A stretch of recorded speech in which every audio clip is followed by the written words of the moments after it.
سلام او درناوی تاسو د سولې پروګرام ګورئ زه اسماعیل عباسین یم سربیره پر دې چې په هیواد کې د کرونا وایرس په هکله تدابیر اندېښنې او دغه راز خطرونه موجود دي بل لورته د خلکو او دغه راز سیاسیونو ترمنځ په دې برخه کې یا هم هغه ټکرونه چې د دوی د شخصي ګټو او یا هم د نظر د اختلافات له امله رامنځته کیږي یا د واک پر سر ناندرۍ چې د ملي یووالي حکومت راهیسې تر اوسه پورې په میراثي ډول په افغانستان کې پاتې دي هم هغه څه دي چې د افغانستان د سولې پروسه ننګوي دغه ډول یو حالت په مستقیم ډول په سنګرونو او د جګړې په ډګر باندې هم خپل تاثیرات پرېږدي هره ورځ د لسګونو په شاوخوا کې د سرتیرو تلفات او په ورته شمیر د طالبانو تلفات هغه څه دي چې د جګړې حکایت کوي جګړه د کمیدو په حال کې وه خو اوس چې کله پروسه یو ځل بیا د پیچومو او دغه راز پیچلتیاو سره مخامخ کیږي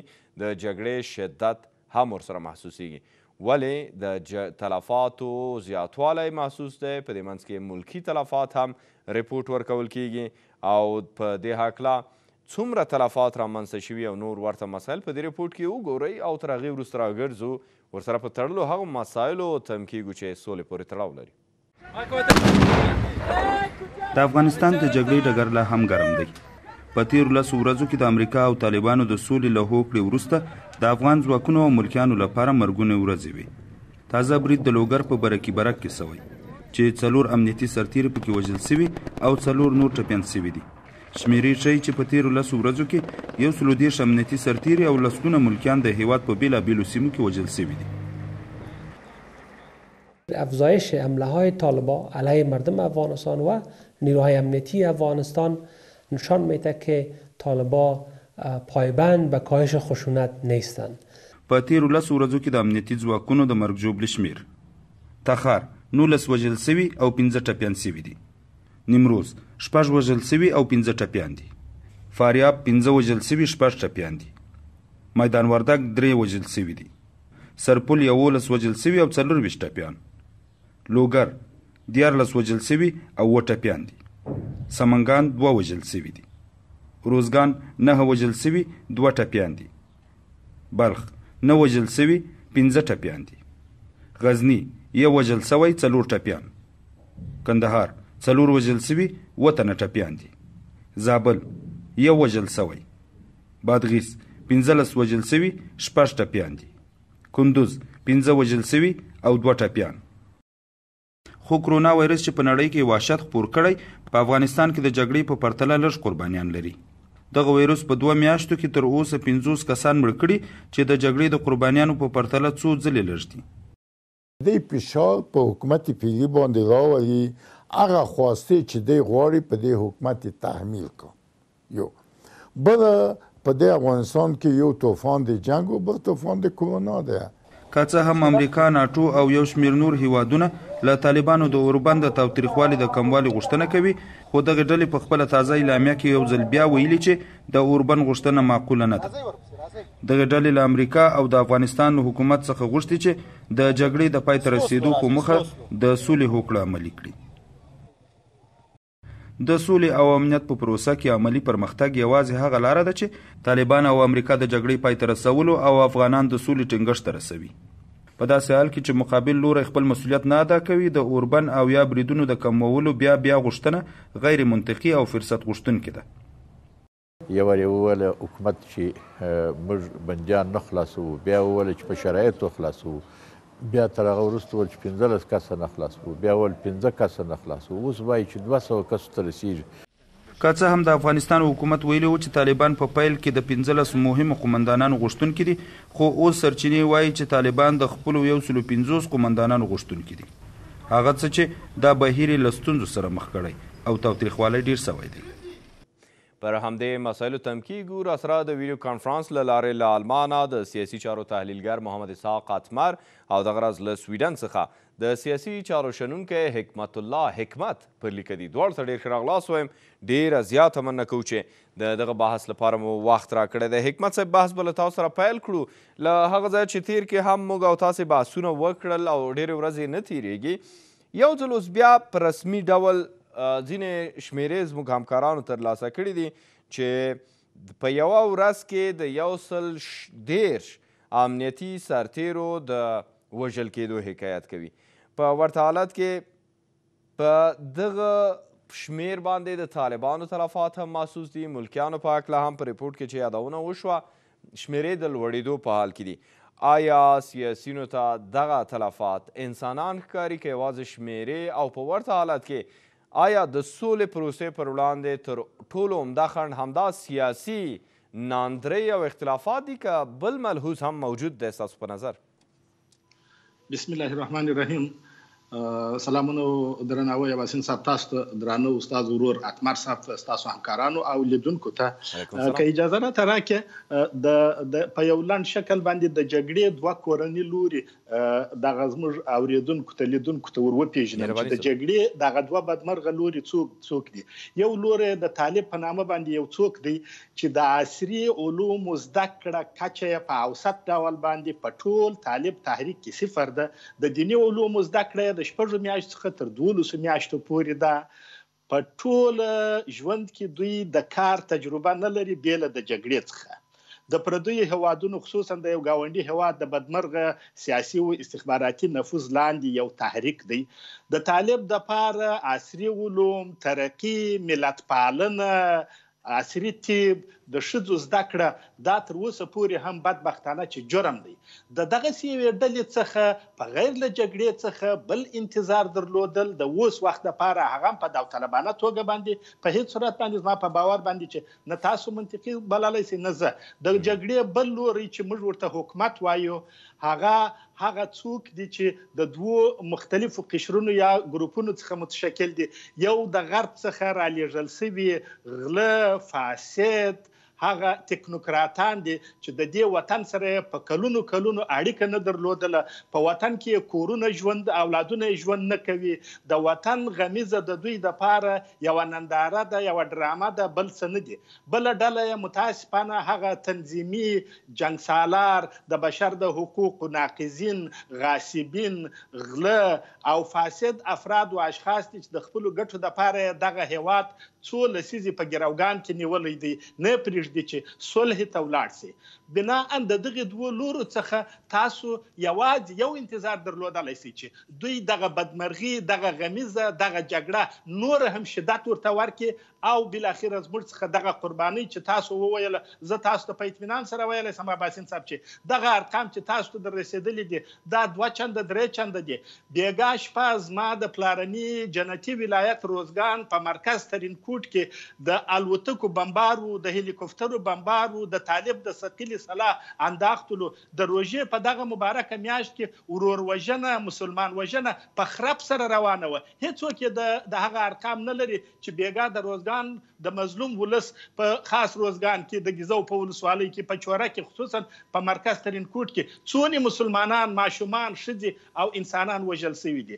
بناء د دغې مبارکې میاشتې په برکت سره راځي چې وایي چې دغه دواړه لوره دي خدای اصلاح ته راوبولي که نه اصلاح کېږي، خدای دې د افغانستان د سیاسي صحنې څخه ورک کړي. هغه څه چې تاسو اشاره ورته درلودله باسین صاحب چې د حکومت بدمرغي ده، هغه زه تاسو ته په اطمینان سره ویلی سم چې د ناټو د غوښتنې سره، د امریکا د غوښتنې سره د ارګو د سپیدار ستونزه نه حلیږي. کومه طرحه چې سپیدار جوړه کړې ده د ارګ دپاره د منلو نه ده. تاسو به په نږدې کې وګورئ چې دوی به بیا شکر په شکر سي، پر ځای د دې چې دوی ولاړ سي د صلح پروسې ته، د مصالحې عالي شورا جوړه کړي، دوی به په کورنۍ سیاسي جګړه باندې اخته سي او دغه بدمرغه جګړه به بیا زما او ستا څخه قرباني غواړي. اوس هغه څه چې په واضح ډول موجود دي، څو مسایل دي. طالب وایي ما ته توافق مهم دی او له امریکا سره موږ په رسمي شکل دا توافق کړی دی. د اوربان غوښتنه د حکومت لخوا په دې دلیل غیر منطقي او غیر معقوله بولي چې هغوی وایي اول باید بین الافغاني مذاکرات پیل شي او د دوی بندیان آزاد شي. دریم مورد همدا چې د حکومت له ادرسه د بندیانو آزادۍ ته داسې یو بڼه ورکول کیږي چې هغه خپل دلایل لري چې تیر کې موږ پرې غږېدلي. اوس دغه اړخونو کې ستاسې په نظر د امریکا بیا خپل لوبه څنګه روانه کړې ده؟ د امریکا متحده ایالات خوندي دي او په عین حالت کې امریکا طالبانو سره په داسې یو توافق کې ده چې طالب ورته ډېر ځان ژمن بولي. دوی وایي چې نه، که افغان امنیتي ځواکونه بریدونه کوي زه دې ځپم. خو د طالب بیا دلته آیا لاسونه نه دي تړل شوي چې د امریکایي په وړاندې بیرته عملیات نشي کولی. دغه د امریکا سیاست په هکله راته ووایي چې دا څه ډول یو سیاست دی او په دې هکله ځینو سیاسینو وار له مخه هم یادونه کړې وه چې یو ورځ به داسې راشي دوی به په خپلو اډو کې خوندي ناست وي او افغانان به ټوک ټوک وي.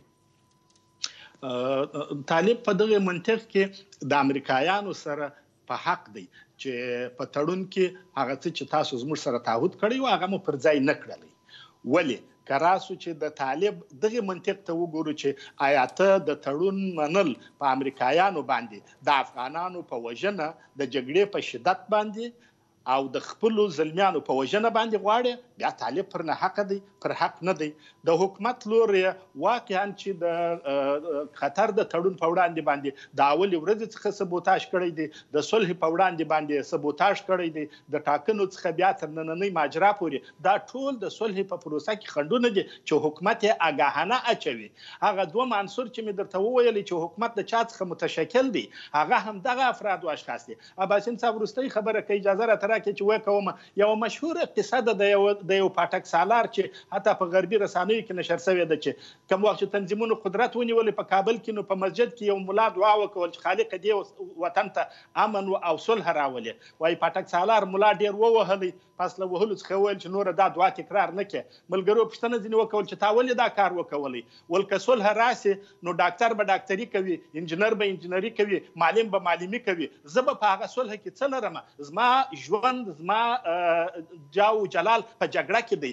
نن د حکومت د دغه ښاغلو ژوند، جاو جلال، بانکونه، قصرونه او دوبۍ، ترکیه، امریکا، اروپا، تاشکند دا په همدغه جګړه کې دی. که دا جګړه نه وي دغه ولسونه، دغه ځوان نسل ستا پر سین باندې د دوی ګریوان ته لاس وراچوي، د خدای د محکمې څخه مخکې د ملت محکمې ته راکشي، ځکه نو دوی جګړه غواړي. جناب حکمت صاحب، یو خو دا اړخونه دي چې کور دننه مسایلو ته راګرځي او دا بدبختۍ له شک پرته ډېر وخت تر انتقاد لاندې دي. خو د امریکا په هکله راته وایي دوی په کوم سیاست کې دي، په کوم خط کې واقع دي او دوی څه زیان کوي په اوسني حالت کې؟ ځکه دوی خوندي دي، افغانان وژل کېږي، که ملکیان دي، که طالبان دي او که افغان امنیتي ځواکونه.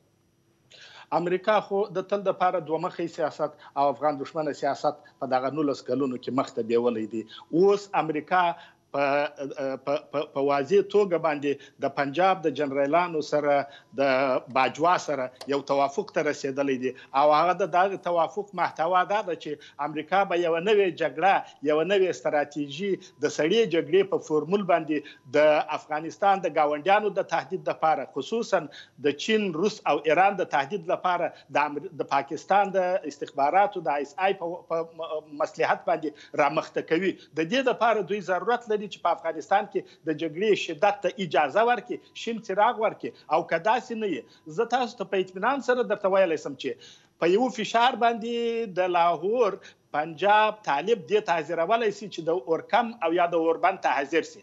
په یو فشار باندې د ارګ د چارواکو په وړاندې باندې د ارګ چارواکي هر نوع بمبار او افغان وژنه درولی سي، مګر امریکایان دا کار نه کوي. هغه امریکا چې جانتیر یې راوغوښتلی په 4 ساعته کې زما استاد د وطن ستونزه حل کړه، نن ولې دا اقدام نه کوي؟ ځکه چې امریکا په همدغه جګړه کې واقعا بله پروژه لري او د هغې پروژې دپاره همدغه بدمرغه افغان دښمنه سیاست ته دوام ورته ورکوي. که موږ متوجه نه سو د بدمرغۍ حالت ته روان یو، کېدای سي چې ژر وي یا وروسته وي. اتمر صاحب، د عینې پوښتنې یوه زاویه غواړو تاسو سره شریکه کړو. امریکایانو باندې تور دی چې دوی د طالبانو سره داسې یو ټکنی توافق وکړي چې هر وخت دوی غوښتي وي ماتولی شي. بل لور ته طالبانو ته مجال ورکړل شو چې دوی په سیاسي سټیج کې وپړسیږي. بل لور ته د ولسمشر غني له حکومته هم دوی ملاتړ وښود او کولی شوی چې ډېر کارونه وکړي، لکه د انتخاباتو د وروستۍ نتایجو مخنیوی یا هم د لوړې مراسم چې یو وار دوی وهم ځنډول. درېیم اړخ هم د ډاکټر عبدالله ملاتړ دی چې هغه په کابل کې د سیاسي کړکېچ هغه ټریبیون او هغه لاوډ سپیکر دی چې موازي حکومت اعلان کړی د ولسمشر غني پر وړاندې دریځ نیولی دی. تور دا دی او تحلیل هم دا دی چې ډاکټر عبدالله د امریکا د یو سیاسي نیابتي مهرې په توګه لوبیږي. په دغه درې وړو اړخونو کې په لومړي سر کې ستاسې نظر واخلو چې امریکا څه ډول لوبه کوي، اهداف یې څه دي؟ په مننه سره جناب عباسي صاحب تاسو ته او جناب حکمت صاحب ته، ګران دوست ته او همدغسې ټولو لیدونکو ته سلامونه او نیکې هیلې وړاندې کوم. علیکم السلام. زما په عقیده امریکایان دلته څو موخې لري. یو موخه یې دا دی چې دوی دې وشي کولی چې د سیمې هیوادونه د افغانستان ځینې وګواښي او هغه رقابتونه چې د چین، ایران او روسیې سره لري د افغانستان د لارې پر مخ بوځي. اوس که تاسې امریکایي رسنیو ته وګورئ یا په عمومي صورت دغه عمومي رسنیو ته وګورئ، ډېر ریکلام چې کېږي هغه داعش او فاطمیون ته کېږي. د دې معنا دا دی چې امریکا ځان ته دغسې یو بهانه ولټوي چې د دې په وسیله وشي کولی چې هغه ثبوتونه ترلاسه کړي چې بیا په هغه بهانه باندې دغه قوتونه وځپي. په مجموع کې طالبان او همدغسې نور تروریستي ډلې چې دي دا د امریکایانو د لویې پروژې افزارونه دي. یعنې دا هغه واړه پروژې دي چې د امریکا په لوی ستراتیژي کې په سیمه کې موجود دی. اوس چې امریکایان طالبان سره په توافق رسېدلي، د بله خوا نه په داخل کې دغه کوم ستونزه چې د بین الافغانانو په منځ کې موجود دی دا هم د دې لوبې یو برخه دی. د ایران نماینده تازه افغانستان ته راغلی او دلته په خبرو اترو بوخت دی او کوشش دا کوي چې دغه توافق یا په اصطلاح په دغه توافق کې چې د ډاکټر صاحب اشرف غني او ډاکټر صاحب عبدالله ترمنځ دی په دې کې رول ولوبوي او خپل د ایران منافع په یو برخه کې خوندي کړي. همدغسې د روسانو عکس العمل په دغه برخه کې واضح دی چې هغوی هم دغسې یو شی غواړي. خلاصه مخکې چې حکمت صاحب ویلې که امریکایان واقعا وغواړي چې دغه لانجه حل کړي دوی ته ډېر اسانه دی چې اوس هغو اهدافو ته چې تاسې اشاره درلوده هغه لوبه چې امریکا کوي دلته په افغانستان کې یو حکومت موجود دی، آیا دغه ډول چې تاسې ګورئ حتی ډېر عام خلک په دې بحث کوي چې سولې ته د رسېدو نه دا فورمول دی او نه هم دا هغه روش دی چې امریکا غوره کړی دی، خو د افغانستان حکومت که څه هم $1 میلیارډ مرستې پرې کمیږي، په څنګ کې هر ډول انتخابات چې د کمیسیون لخوا اعلان شوي او بیا هاخوا ته سیاسي رقیب د ټولو فشار دا ده چې باید ګډ حکومت جوړ کړي، په دې معنا چې مداخله هم بلل کېدلی شي. دغسې یو حالت کې حکومت څه جوړیږي او آیا حکومت په هغه سټیج کې دی، په هغه ځای کې دی چې دوی کولی شي د امریکا پر وړاندې یو سټینس ونیسي او دریځ غوره کړي؟ اول زه غواړم چې په دې برخه کې خبره وکړم چې دغه مخالف لوری یا د دولت لوری ولې دغسې موقف کې دوی ځان راوستی. اول که موږ دا وایو چې دغه سیستم د انتخابات غلط و، دې کې تقلب شوی، دې کې طرز العملونه غلط دي، کمشنران غلط انتخاب شوي، خو د دغه ټول مسؤلیت همدغه دوه ټیمونو ته ګرځي، ډاکټر عبدالله او ډاکټر غني. دوی باید د افغانستان خلکو ته دغه ځواب ورکړي چې ولې دوی دومره بې کفایته و چې په دغه 6 کلونو کې دغه فرصت چې دوی درلوده دغه مشکل دوی حل نه کړ. اوس راځي هغه مرحلې ته چې افغانستان د سقوط په مرحله کې دی، دوی راځي دغه ناندرۍ ترسره کوي چې ګویا تا تقلب کړی، ګوسفندونه راوستي دي، پسونه راوستي دي، خو تاسې د خلکو په سترګو کې ولې خاورې دوړوئ؟ همدغه تاسې وایي چې نظام همدغه حالت ته راورسوو. زه د ډاکټر عبدالله نه پوښتنه کوم چې لکه چې هر څوک هر شی چې کمیسیون که ښه وکړو که خراب وکړو که بد یې وکړو که رښتیا یې وکړو دغه نتیجه خو وشو. نو اوس تاسې په دغه موقف کې ولې یاستئ چې د ټول افغانستان سرنوشت تاسې ګروګان نیولی؟ په دغه 6 کلونو کې تاسو خپله منبع د فساد وئ، تاسو خپله منبع د قاچاق مواد مخدر وئ، تاسو خپله منبع د بې امنیتي وئ، تاسو خپله منبع د جنګ سالاران وئ، تاسو خپله وزارتونه کلیدي د داخلې د خارجې نه پوهیم چې د کوم امنیت دا ستاسو په لاس کې و. اوس ولې راځئ د افغان ولس ته دغه ستونزه رامخته کوئ چې دغه حکومت موږ باندې دومره ظلم کړی. په دغه ظلم کې خو تاسو شامل یاستئ. وای فارسی کې متل نه وای میمان بدش به صاحب خانه هر دویشه بدش به. اوس دلته که دوی دا خبره کوي د افغان ولس دوی ګروګان نیسي، په دې معنا ډاکټر عبدالله وایي چې دا انتخابات غلط دي. خو واوره دغه انتخابات خو ستا په صدارت کې انتخابات اتمر صاحب بخښنه غواړم ستاسو خبرې پرې کوم. هار څنګه چې و هار څه چې و د فکر کوم ټولو ته معلومه ده په تحت الشعور کې ټول پر دې پوهېږي چې څه تېر شول.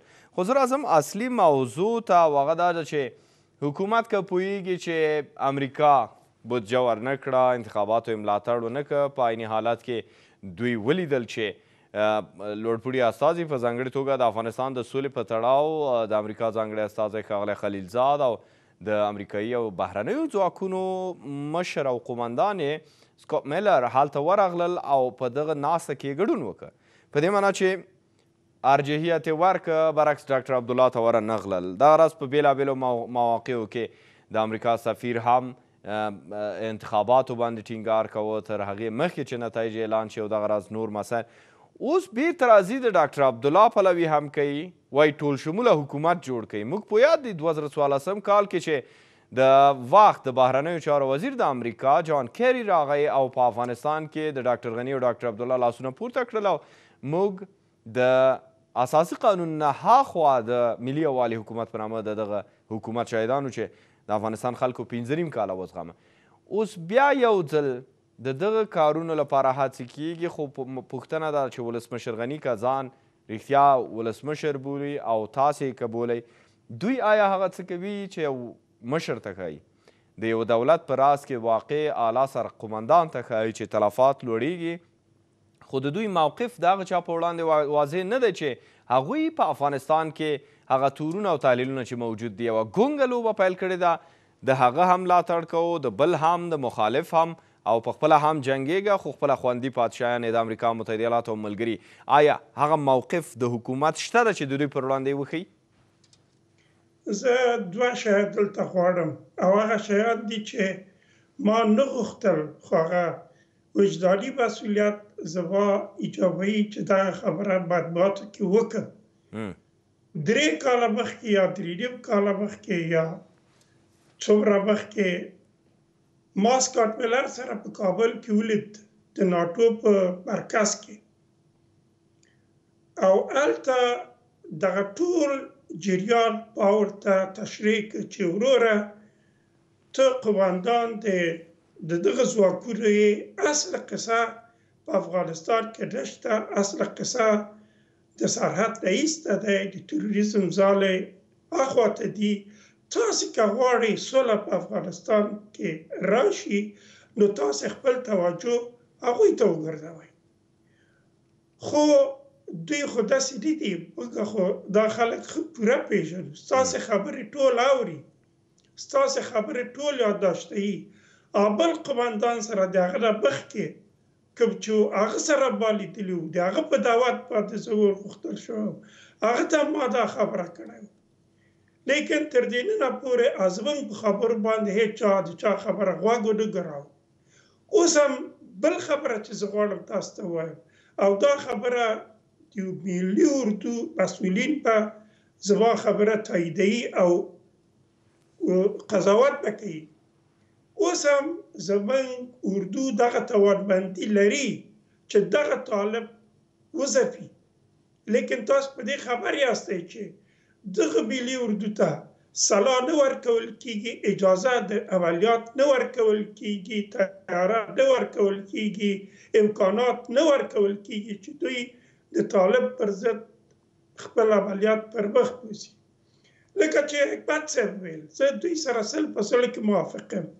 ډاکټر اشرف غني هم د غرب نه راغلی سړی دی او په امریکا کې ټول ژوند تیر کړی او د دې ټیم د کرزي صاحب سره یو ځای دوی په افغاني کانسپټ بیخي بلد دي یا هغه ته وفادار نه دي یا هغه منافع باندې فکر بیخي لا نه کوي.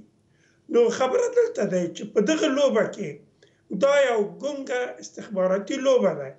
ډاکټر اشرف غني که د امریکا سفیر او کاسکاټ ملر دې ته شین چراغ ورني کې یو هفتې پورې دی کابل کې ژوند هم نشي کولی، ګزاره هم نشي کولی او هغه صلاحیت و قدرت هم نه لري. او همدغسې ډاکټر عبدالله ته ستاسې په خبره چې که پخوانی سفیر جان بس او همدغسې دغه نور دوی په شا ور نه ټپوي، دوی سره دا قوت د کوم ځای دی چې دوی راشي یو بل ریاست جمهوري دننه په افغانستان کې اعلان کړي.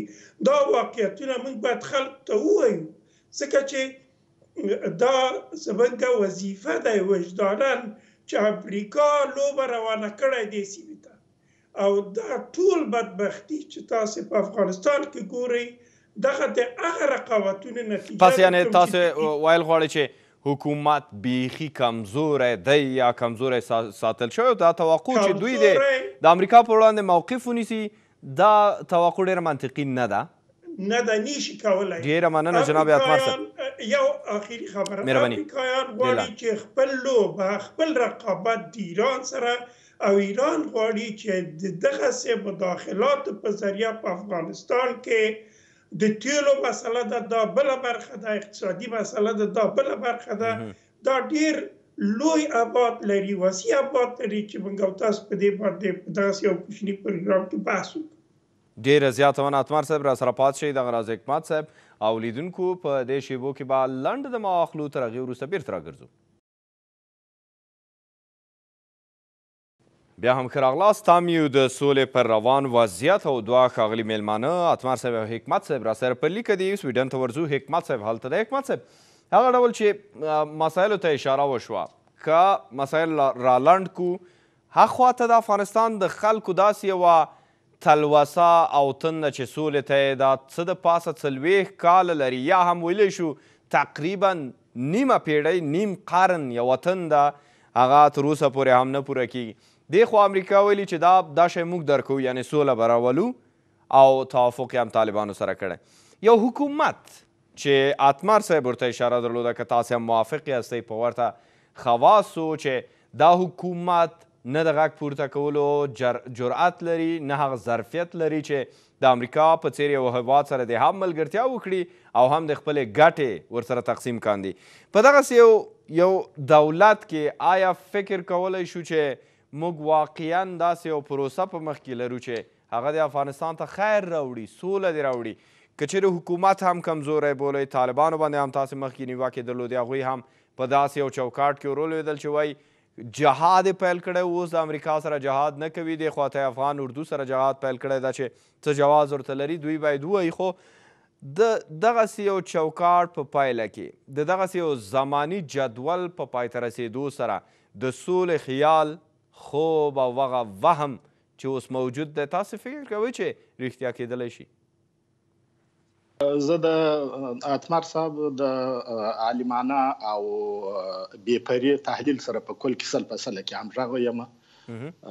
که زه د یو اورېدونکي په صفت ووسم اتمر صاحب ته به نن د روژه مات وروسته د لمانځه پر وخت دعا وکوم چې حد اقل داسې افغانان شته چې د دغه رسانیو په موټي باندې هغه څه وایي چې د خدای دپاره ښه دي او د ناقصو بندګانو دپاره کېدای شي چې نه وي. د حکومت رول په اوسنیو شرایطو کې د حکومت مناسبات په اوسنیو شرایطو کې ځکه هم موږ د هغه څه سره نسو پرتله کولی چې په نړۍ کې د حکومتونو ترمنځ ورته اړیکې ویل کېږي ډیپلوماتیکي سیاسي اقتصادي اړیکې چې دا حکومت یې تر دې کچې پورې کمزوري بې اتفاقه او متزلزل ساتلی دی چې که چیرې د امریکایانو معنوي ملاتړ نه یې ورسره کېدای شي چې په حکومت کې ډېر څه پیښ شي. زه به تاسو ته اباسین صاحب د دغه لنډ وخت د حد اقل د دغه 4 کلونو وروستیو کلونو د تاریخ په حافظه باندې درته وایم. ستاسو په یاد دی چې کابل یک دایر سلو په هغه کې امریکایانو زموږ ځینې ګاونډي هیوادونه ځینې جهاني ابرقدرتونه تجرید کړل، هغوی ته رول ورنه کړلی. کابل 2 دایر سلو بیا هم همدا کار وسلو. که تاسو ایران، چین او روسیه راواخلئ نو هغه هڅه د امریکایانو دا ول چې دغه هیوادونه د افغانستان د صلح په پروسه کې یا په غمیزه کې رول ونه لري، تجرید کې یو قسم هغوی ته په سپکه سترګه وګوري. بیا چې مسکو 1 و مسکو 2 دایر سو، مسکو دا هڅه وکوله چې افغانان سره کښېنوي او د نړیوال یو فورم میزبانتوب پر غاړه باندې واخلي. زما خپله په یاد دی چې ارګ اعلان وکولی چې د هغه وخت د بهرنیو چارو سیاسي معین، ځوان، هوښیار او ملي ګټو ته ژمن ډیپلومات حکمت خلیل کرزی به هغه غونډې ته ورته ورځي. ولې د امریکا سفیر، سرپرست سفیر جان بس د مازدیګر پر 4 بجو راغلی، ارګ ته یې مستقیما وویل چې تاسو نه باید د معین په کچه باندې څوک دې غونډې ته ولېږئ، دا غونډه یا سبوتاژ کې څوک مه لېږئ او که لېږئ داسې یو څوک. بالاخره د 4م مدیریت سلطان بهین ولېږل شو د یو هیئت په راس کې. دا ټول هغه هڅې دي چې دغه حکومت د امریکایانو په مستقیم دستور باندې د صلح په وړاندې په دا 15 کاله باندې کړي دي. زه کاملا د اتمر صاحب د دغه تحلیل سره موافق یم چې که چیرې امریکایانو غوښتل چې صلح راسي، د قطر پروسه جریان پیدا کړي، ولې بیا $0.5 میلیارد په دروغینو کاذبو ټاکنو باندې ترسره سول، په مصرف سول، او نتیجه هم دا چې نن واقعا د بشریت په تاریخ کې تاسو دغه فورمول نه وینئ چې په یو ټاکنو کې د ولسمشر 2 ښاغلي ځانونه کامیاب بولي، 2 ښاغلي د لوړي کوي او ملت ورته حیران. دا په داسې حال کې د اباسین صاحب چې ستا د ولس د 1.5 څخه تر 40 پورې د شپې ډوډۍ د 48 ساعتو دپاره لري، پس له 48 ساعتو څخه دی وچه ډوډۍ او شین چای او بوره د خپل بچانو دپاره نه لري. دا په داسې حال کې دی چې ستا د کورونا د مرض په وړاندې باندې ستا د هیواد څخه 15% هم ته خپل طبي لوازم نه لري، کله د چین خیرات منتظر یا کله د دوبۍ خیرات منتظر. په دغه شرایطو کې د دغه حکومت څخه دغه انتظار درلودل چې دی هم صلح راولي، هم د دغه بحراني اقتصاد شکي، هم د ولس پر سترخان باندې د ډوډۍ غم وخوري او هم د ډیپلوماسي مکتب وزي. زما په باور باندې چې دا لامحال دی، ممکن نه دی، مګر هم یوازینۍ لاره که پوښتنه راڅخه وکړي هغه به دا وي چې موږ بیرته بهرني تر ګریوان ونیسو، ورته ووایي چې خو پوښتنه هم دی چې د حکمت صاحب تاسو وایي چې بهرنیان باید اړ کړو، حساب ورکړي او پوښتنه ترې وشي. زموږ پوښتنه دا ده چې آیا په د اوسني جوړښت ملکي تلفاتو په هکله پر حکومت نیوکه کړي چې 15 کاله ډېره موده یې چوپتیا غوره کړه، نه یوازې دا چې غږ یې پورته نه کړ بلکې ځینو مواردو کې ملکي تلفات ته افغاني رنګ ورکولو هڅه هم وکړه. دویم انتقاد دا دی چې حکومت له حده ډېر د بهرنیانو د پالیسیو تابع پاتې شو او لکه هغه ډول چې د داعش پروسه په افغانستان کې ګونګه پیل شوه، تر اوسه هم ګونګه ده او تېره ورځ د بدخشان نه د داعش د سر راښکته کېدو ښکاره کولو په هکله ریپورټونه ترلاسه شول. په ورته حالت کې داسې یو حکومت چې کله مسله راشي د معاملې، نو هلته یو مسله د ډیرو په باور مخکې کوي قدرت او سیاسي واک. نو اوس پوښتنه هغه څه چې تاسې وایي چې وخت دا دی چې باید د بهرنیو نه ځواب واخیستل شي او دوی وپوښتل شي، آیا په دغه جوړښت باندې کیدلی شي موږ دا توقع ولرو؟ ځکه یو قوي بادرایته حکومت د ډیرو باور دا دی چې په دې وخت کې اړتیا وه چې نشته. منئ یې؟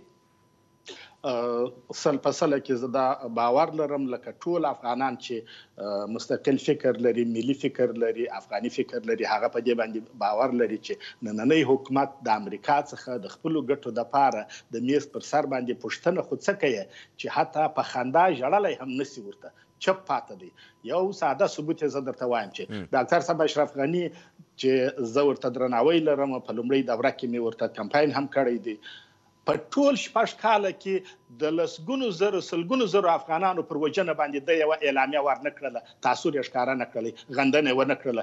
د بمونو د مور پر استعمال باندې زما پر شایسته جنتي ننګرهار باندې د استعمال په وخت کې حتی و هم خندله، وویله چې تر دې هم زیات بمونه استعمال کړي.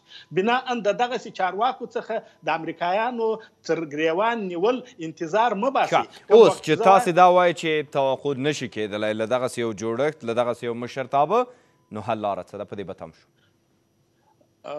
زما په باور باندې چې موږ په هیواد کې الحمدلله په دې 19 کاله کې لویه لاسته راوړنه مو ولسواکي ده، رسانۍ دي، مدني ژوند دی. موږ دغه ټول که سره متحد کو، موږ کولی سو چې د امریکا ګریوان ته په ډیپلوماټیکه مدني توګه باندې لاس ور واچوو. پوښتنه ځینې وکوو چې د یو خیرن عرب دپاره د زما هیواد را ټوټه ټوټه کوي په B52 یو مرکزي حکومت دی، د هر څه چې و د منځه دې یوړلی، زه دې اشغال کړلم. آیا همهغه بدمرغه عرب او د القاعده تا ورکه کړله؟ ستا تر وزر لاندې داعش زما د سپېڅلي خاورې تر غرونو و تر درو تر بدخشانه راونه رسېدلی.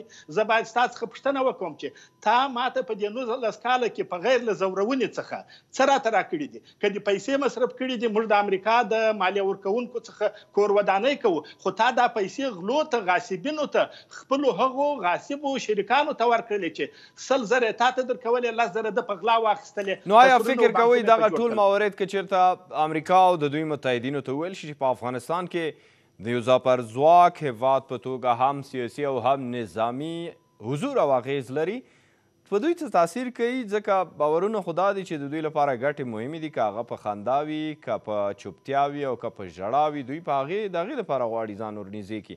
نو که چیرې افغانان غږ هم وکړي په ملکي سطحه، تاثیر درلودی شي په وضعیت په بدلون؟ زه به په ساده منطق باندې درته ووایم، کوم وخت چې یو ملت دومره وځورېږي، د هغه ژړا او فریاد د خدای تر حضوره هم رسیږي او بندګانې هم اوري.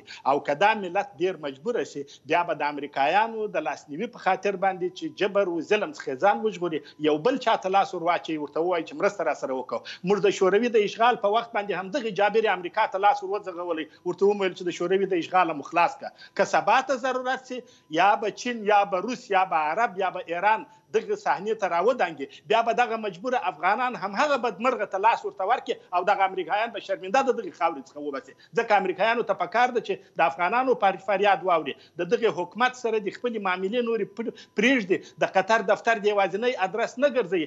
ډېره لو مدني افغاني ټولنه موجوده ده، میرمنې موجودې دي، رسانۍ موجودې، د هغوی څخه دې واوري، د هغوی په خبره دې عمل وکوي، نه د ارګو د سپیدار او یا د قطر د چارواکو په خبره. ډېره زیاته ونه حکمت صاحب. اتمر صاحب تاسو ته درګرځم هغه څه چې اوس د یوې نتیجې په توګه مخې ته ایښي دي. بهرنیانو توقع د دې چې تاسو یو سوکاله، آباد، پرمختللی، باثباته او سوله ییز هیواد پرېږدي، د ډېرو باور دا دی په سیاست کې له حماقت پرته بله معنی نه لري. په افغانستان کې هم د بهرنیانو ښکېلتیا د سپټمبر له 9 پیل شو او امریکا متحده ایالات او ملګري افغانستان ته راغله. بالاخره له څه د پاسه 18 کاله وروسته دوی په افغانستان کې یوې پایلې ته ورسېدل، له هغه چا سره چې دلته یې حکومت درلود، د طالبانو د اسلامي امارت په نامه یو توافق ته ورسېدل. که څه هم دوی وایي چې امارت په نامه یې نه پېژني، یوازې د طالبانو په نوم یې پېژني. اوس هم د هغوی سره د انډیوالۍ ریښې غځېدلي، هم یې د ولسمشر غني سره د ملګرتیاو تارونه موجود دي، په بشپړه توګه شلېدلي نه دي. هم یې د ډاکټر عبدالله په نامه د ټاکنو یو معترض چې 15 کاله یې له اوسني ولسمشر سره ګډ حکومت درلوده، د اساسي قانون له چوکاټه بهر، او په ورته حالت کې له نورو سیاسینو، قمندانانو، ولایتي مشرانو او نورو سره هم د انډیوالۍ او د اړیکو تارونه غځولي دي. څه غواړي د امریکا متحده ایالات؟ ټول هم ساتي، ټول هم په داسې حالت کې ساتي چې هر یو یې نشي کولی یو تصمیم ته په مستقلانه توګه ورسیږي. حتی طالبان آیا په دې فورمول کې شامل نه دي؟ نو اوس دلته په دغه ډول یو کار سره د امریکا متحده ایالاتو اهداف څه کېدلی شي ستاسو په نظر؟ اتمر صاحب د مخه مو اشارې درلودې، خو غواړو مشخص په دغو حالت یې تم شو. امریکایان څو لاین پالیسي لري، طالبانو سره هم دوی اړیکې لري. اول خو زه یو خبره وکړم چې دلته په رسنیو کې داسې اورېدل کېږي، لیدل کېږي او لوستل کېږي چې دغه طالبان کوم چې په قطر کې دي دا یو ګروپ دی، یو بزنس دی، یو لکه هغه ملا منصور غونده چې د قندهار د کوټې نه راغی قندهار ته او د کرزي په وخت کې 15 میلیون ډالر واخیستو په خپل مخه لاړ، اخر معلوم شو چې دا دکاندار دی. نو دغه د قطر پروسه هم دغسې یو پروسه دی. یو خبره. بل خبره کوم چې زه غواړم وکړم هغه دا دی چې په افغانستان کې که یو ملي رهبري رامنځته شي چې هغه واقعا د امریکایانو سره خپل ستراتیژیک ملګرو سره یو بحث لري او هغه د افغانستان د ملي ګټو بحث دا بله خبره ده چې زه دغه ګمان ډیر کم ګڼم. د بل خوا ده ولس په هغسې یو حالت کې دی چې دغه انسجام نه لري. کاشکې ولس هم دغسې یو موقف کې وای چې ولس خپل دوست او دښمن پیژندلی وای، د هر چا شاته نه او په یو متحد واحد ژبه باندې دوی یو موقف نیولی وای او دغه کسان چې د دوی په سر لوبې کوي دا د چا خبره کندې ته غورځولی او د تاریخ کندې ته یې غورځولی. خو اوس مشکل دا خبره ده چې دغه ټول لوبې د امریکایانو په لاس کې دي. دې خوا ته هم کوم چې دغه ثبات نه پرېږدي دغه هم نور هېوادونه دي، د ایران استخبارات دی، د روسیې استخبارات دی، د چین استخبارات دی، د هند استخبارات دی، خپله ISI د پاکستان دی او عربي هېوادونه دي. دغه ډیر لوی یو آباد لري. یعنې زه ګمان نه کوم که دغه اوسني زموږ رهبري وشي کولی چې د افغانستان دغه ټولو ستونزو ته د پای ټکی کړي. دا یو لویه لوبه ده، خدای دې باندې ورحمي. ښه، آیا اتمر صاحب بل حل شته که حکومت نه هم توقع نشي کېدی، که ولس هم داسې یو یرغمل شوي حالات کې ساتل کېږي چې حتی زیاتره وخت کې د خلکو بیا غوښتنه دا وي چې ښه وکړو څه وکړو او په دې برخه کې ځواب ویل هم اسانه نه دي.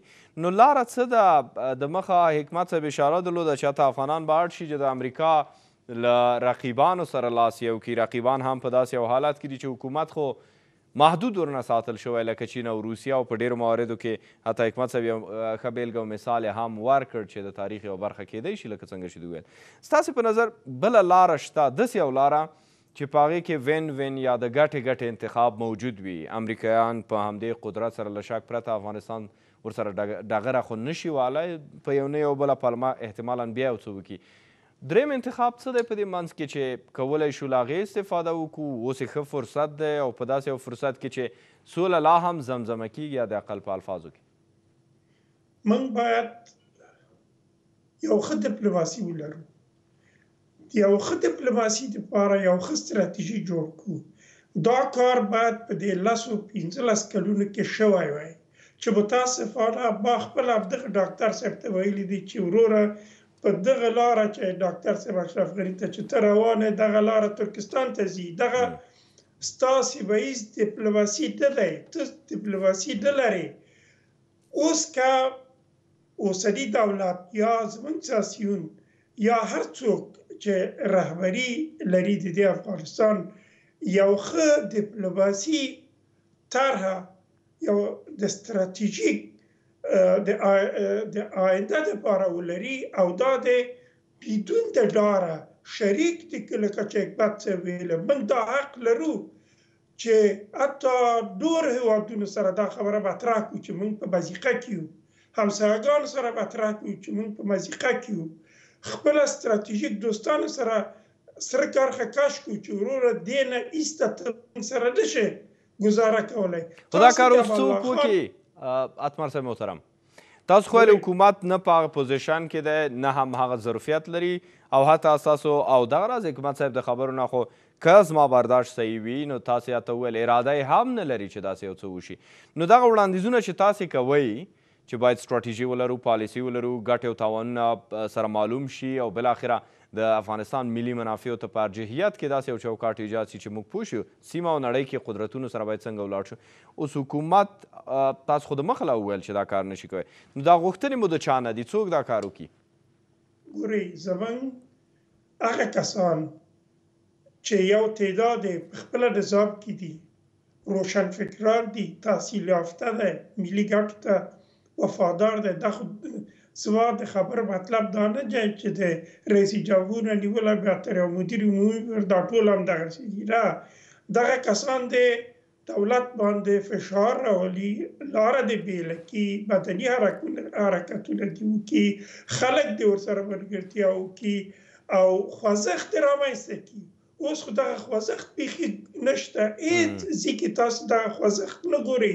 تاسو دې لویو انقلابونو ته، حرکتونو ته تاسو ونه لیدل چې په اوکراین کې رئیس جمهور واخیسته په کثافتداني کې واچو.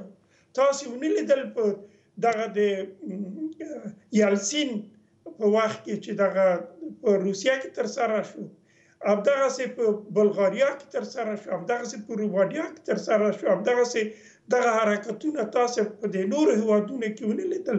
یعنې دا داسې معنا لري چې ولس د هغه قشر سره چې هغوی روشنفکر دي، متعهد دي، زړه په دې خلکو باندې سوځي او څه شي باندې پوهېږي، دې سره یو ځای شي او دغه فشار دې راولي په حکومت باندې، دغه فشار دې راولي په نړیوالو باندې، دغه غږ دې خپل نړۍ ته ورسوي. اوس موږ دغه غږ هم نه اورو چې د افغانستان داسې غږ په نړیوال کنونسیونو، په ملګرو ملتونو، په امنیت شورا کې، په اروپایي اتحاد کې، په نورو ځایونو کې پورته شي. کنه یوازینی کسان چې خبرې کوي هغه لکه موږ او حکمت صاحب خو د فقط په دې تاسې رسنۍ یاستئ چې دغه فرصت او زمینه مساعدوي چې موږ خپل خبرې وکړو.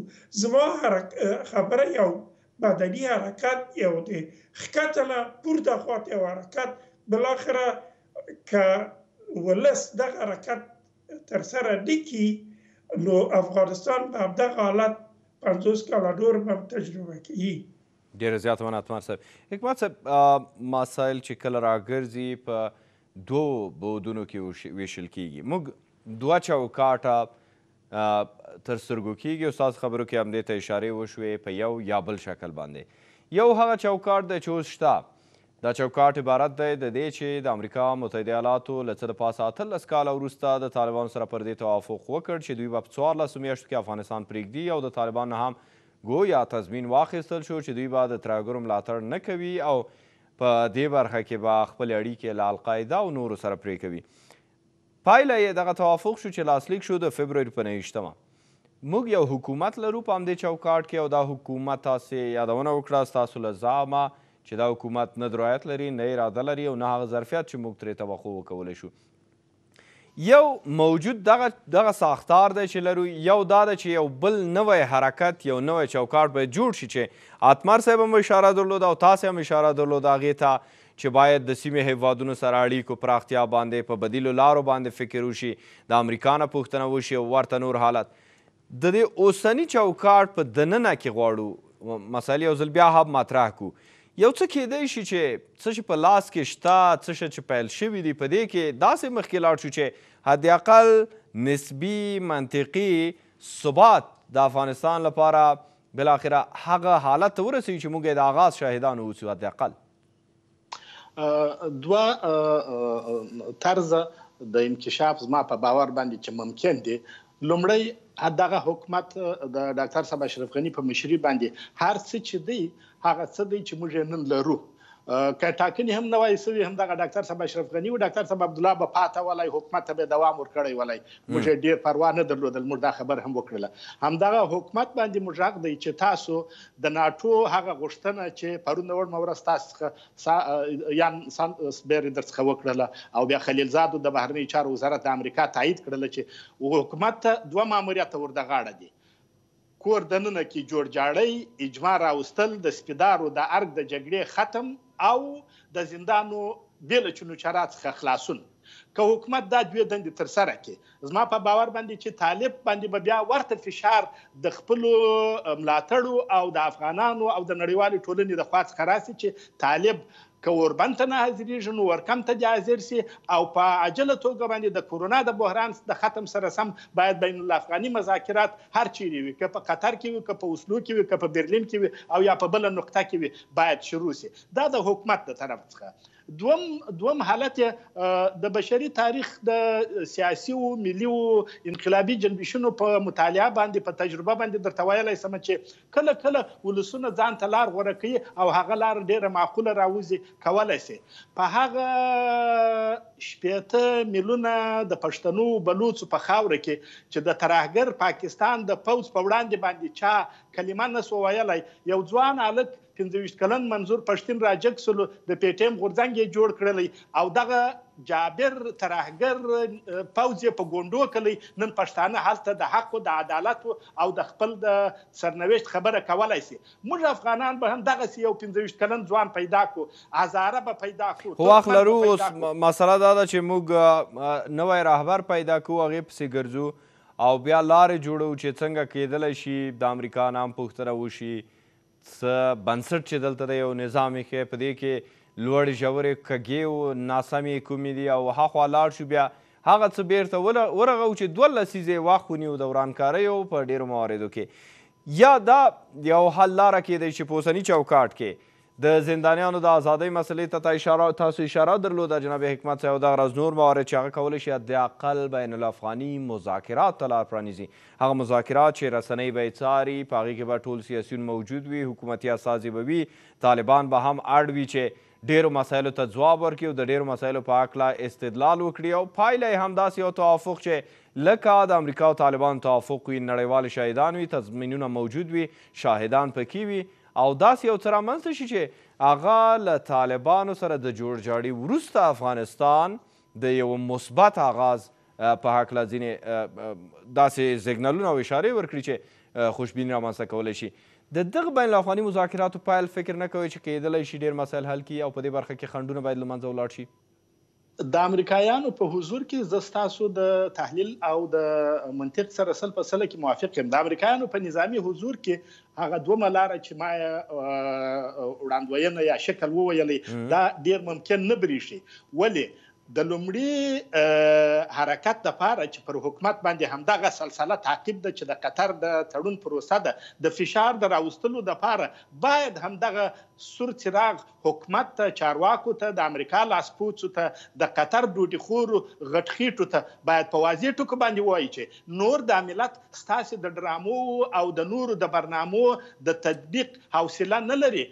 لوږه، تنده، کرونا، جګړه، بدبختي، بې اتفاقي موږ تر پزې راوستي یو. که تاسو دا کار نه کوئ نو بیا موږ هغه څه کوو چې خدای موږ ته جواز راته راکړی دی او د بشریت تاریخ دا ویلی دی. البته چې لومړنۍ طرحه یا لومړنۍ فرضیه ډېره عملي ده، ولې د دې دپاره باید اول پر حکومت باندې فشار راسي. یا تاسو باوري یاستئ چې امریکا د بین الافغاني مذاکراتو د پایل پر وړاندې ټول مسایل دوی راټوکولي او دوی نه غواړي؟ زما په باور باندې چې امریکایانو دغه ټول حالتونه په همهغه قرارداد کې ځای پر ځای کړي دي. که نه یې ګوره تاسو د یوې معتبرې نړیوالې رسنۍ په توګه باندې چې په میلیونونو لیدونکي لرئ، ولې دغه 900 صفحې ورقې ستاسو سره نه شریکېږي؟ ولې د افغان ملت سره امریکایان نه شریکوي؟ ولې طالب نه شریکوي؟ ځکه چې د پردې شاته یو بل هم څه هم شته دي. ځکه نو موږ باید فشار باندې راولو چې ټوله ډرامه دې رسوا کړي، موږ ته دې ووایي تر څو چې د حل په لاره کې زموږ نظر او مدني حرکت هم شریک وو. ډېره زیاته مننه حکمت صاحب. اتمر صاحب یوه دقیقه وخت لرو، عین پوښتنه تاسو نه غواړو مطرح کړو، لنډ ځواب راکړئ.